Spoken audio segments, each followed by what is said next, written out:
నమస్కారం ఈటీవీ 360కి స్వాగతం ముందుగా ప్రధానాంశాలు మూడేళ్లలో 30,000 కోట్లతో రాజధాని అభివృద్ధికి ప్రణాళిక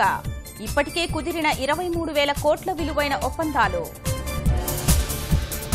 ఉద్యోగుల తొలగింపు ప్రచారంపై నేడు మంత్రివర్గం చర్చ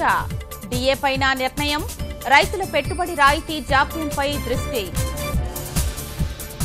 పల్లెల్ని ప్రగతి బాట పట్టిస్తాం తాగునీటి సమస్య తీరుస్తాం పేదలపై ఇంటి పన్ను భారం ఉండబోదని లోకేష్ భరోసా వచ్చే ఎన్నికల్లోనూ భాజపా జనసేనతో కలిసి సాగుతాం అభివృద్ధి నిరోధక వైకాపా ఆట కట్టిస్తామన్న లోకేష్ శ్రీకాకుళంలో బడుగుల భూముల్ని మింగిన బకాసురులు అధికారుల అండతో ఆన్లైన్లో పేర్లు మార్పిడి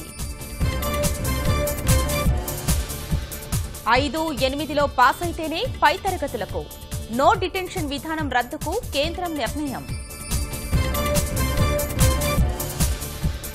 మధ్యప్రదేశ్లో రెచ్చిపోయిన గోరక్షక గూండాలు తాళ్లతో కట్టేసి నలుగురిపై విచక్షణారహిత దాడి కొలంబోలో నేటి నుంచి భారత్ శ్రీలంక 2 టెస్ట్ జోరు కొనసాగించాలనే పట్టుదలతో కోహ్లీ సేన